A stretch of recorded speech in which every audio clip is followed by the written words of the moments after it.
Mesdames et messieurs, bonjour, il est 15 heures. Bienvenue dans cette nouvelle édition. Voici les titres qui vous seront développés.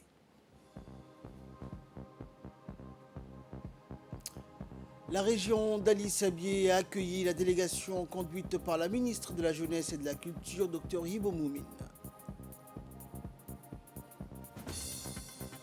Et dans le monde, le réchauffement climatique, une menace pour notre santé.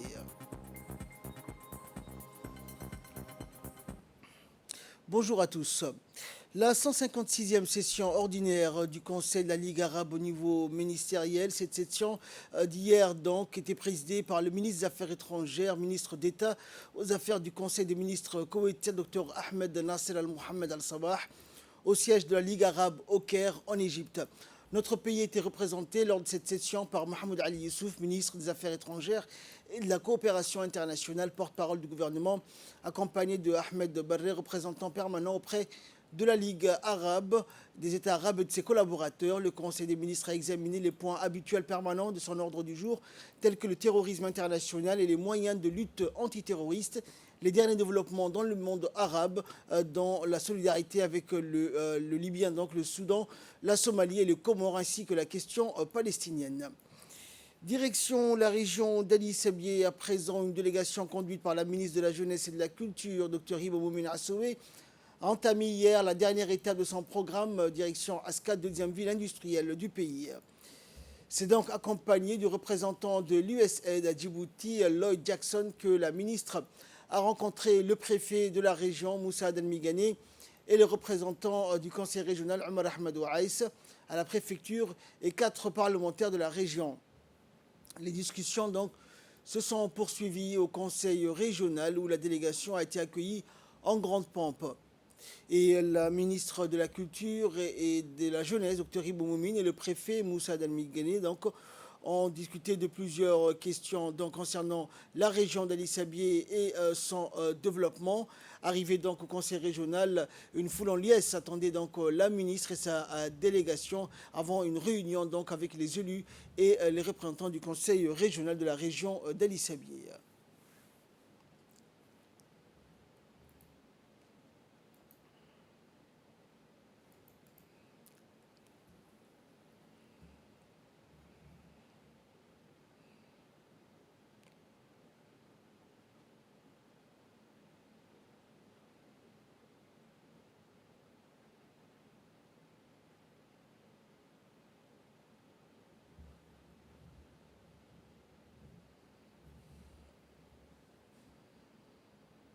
Et entamant les interventions, donc le représentant de l'USAID, Lloyd Jackson, s'est exprimé lors de cette réunion au conseil régional. Et moi, je suis le représentant de USAID ici à Djibouti. Nous sommes ici avec le ministre parce que pour donner le support, l'assistance pour vous aider. Et par la suite, le préfet de la région d'Ali Sabié donc, a souhaité la bienvenue à la ministre de la Jeunesse et de la Culture dans la région d'Ali Sabié et a soulevé donc les différents points qui seront traités par la suite lors de cette réunion avec les élus et le président du conseil régional ainsi que les représentants de la société civile. Et quant à la ministre, Dr Hibo Moumine Assoué, elle a évoqué les opportunités d'affaires de la région, sa motivation et volonté à se mouvoir et se développer, que l'ensemble du gouvernement, conformément à la volonté du chef de l'État, prendront des mesures pour un développement inclusif des régions de l'intérieur.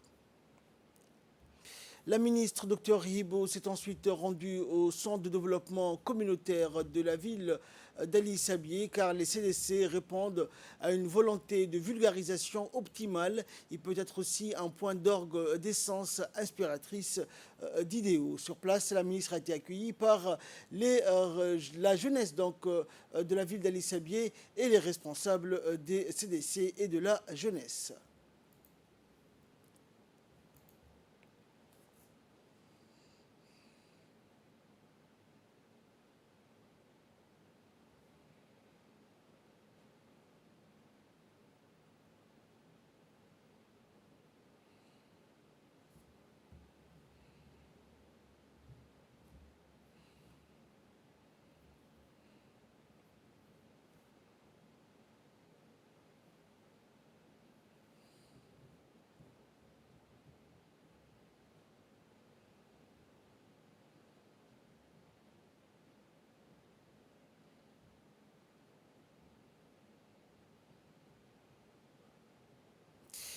Santé, cette fois, dans le cadre de la mise en place d'un programme de formation continue en épidémiologie de terrain à Djibouti, une réunion de partage d'informations s'est tenue hier dans la salle de réunion du ministère de la Santé, conduite par l'Institut national de santé publique en collaboration avec les autorités intergouvernementales pour le développement, l'IGAD, et le réseau africain d'épidémiologie de terrain.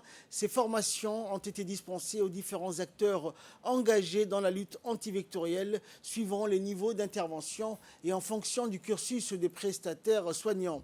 Ainsi, une formation de 3 mois sera suivie par les infirmiers, tandis qu'une formation intermédiaire de 9 mois sera élaborée au profit des spécialistes en statistique.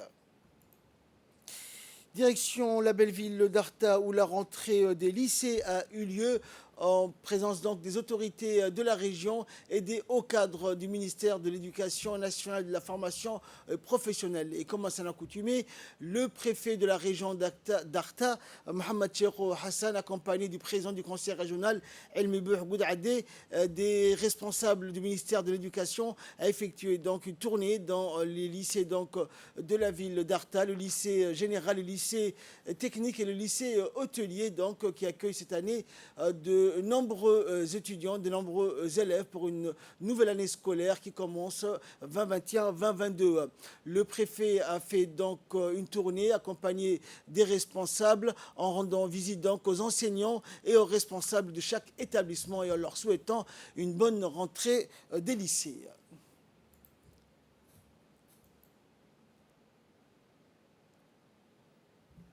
Il y a eu 375 élèves ont repris leurs cours ce matin. Tout s'est déroulé convenablement. La délégation officielle a fait sa tournée habituelle. Le préfet, le président du conseil régional, le médecin, les officiels militaires, la gendarmerie, tout le monde a participé à la tournée de cette rentrée scolaire. La rentrée s'est déroulée convenablement et encore avec l'appui des APE, du président du réseau des APE et des parents d'élèves. Dans le cadre des programmes d'aide sociale, la fondation du Diwan Zakat, affiliée au ministère des Affaires musulmanes et des biens WARF, a distribué hier la première tranche de parrainage d'orphelins pour l'année 2021 à Dikil. La cérémonie s'est déroulée en présence des responsables de la fondation, dont le chef de service de parrainage, Aden Hussein Aden, et la chargée de communication, Nima Hussein Houch, ainsi que du chef de service de collecte de la Zakat, Hassan Abdullahi Hassan.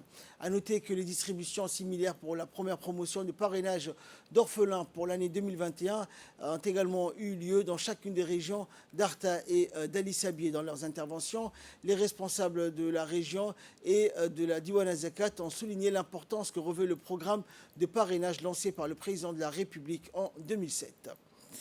Et enfin, pour clore l'actualité nationale, les gardes-côtes ont, dans la soirée du 8 septembre dernier, mis en place une importante opération de recherche-sauvetage en mer après avoir reçu un appel de détresse d'un boutre en situation de naufrage, donc en mer. En effet, l'équipage du boutre Al-Qaswa, qui faisait route vers Tadjoura et transportait des marchandises, a pris contact avec la garde-côte à travers la ligne d'assistance 1500 mise en place pour les usagers de la mer en situation de détresse. L'équipage a signalé une avarie suite à une panne de la pompe de cale qui a causé l'infiltration de l'eau dans le cale du boutre, causant ainsi un submergement de ce dernier. Aussitôt, plusieurs patrouilleurs d'intervention rapide ainsi que des équipes de recherche-sauvetage ont été dépêchés sur les lieux de l'incident au large de Khorambado. Rapidement, le boutre a pu être localisé. Ses occupants, composés de 4 membres d'équipage et 2 passagers, ont été transférés à bord d'un patrouilleur de la garde-côte djiboutienne. Et là, nous passons à l'actualité internationale. Joe Biden oblige certains salariés à se faire vacciner. Il a signé un décret obligeant les fonctionnaires de l'exécutif à se faire vacciner sous peine de sanctions disciplinaires. Pour le secteur privé, le ministère du Travail va adopter la même mesure concernant les employés des entreprises de plus de 100 salariés. Cette stratégie vise les 80 millions d'Américains qui ne sont pas encore vaccinés, soit environ 25% de la population. La Maison-Blanche veut également faciliter les tests de dépistage et prolonger le port du masque pour juguler l'épidémie repartie de plus belle avec le variant Delta. Et enfin, c'était dans le titre de cette édition, le réchauffement climatique, une menace pour notre santé. Nouvel avertissement sur l'impact du réchauffement. Plusieurs centaines de scientifiques alertent sur les dégâts causés sur notre santé et sur celle des enfants. Ces spécialistes ont tous signé une tribune publiée dans les plus grandes revues médicales. Ils évoquent les conséquences connues du réchauffement climatique, problèmes de déshydratation lors des canicules, insuffisance respiratoire et cardiaque. Et puis, il y a aussi d'autres pathologies plus sournoises, cancer de la peau, infections tropicales comme la dengue et complications des grossesses ainsi que des troubles mentaux. C'est la fin de ce journal. Merci de l'avoir suivi. Restez avec nous. Le programme continue sur Télé Djibouti.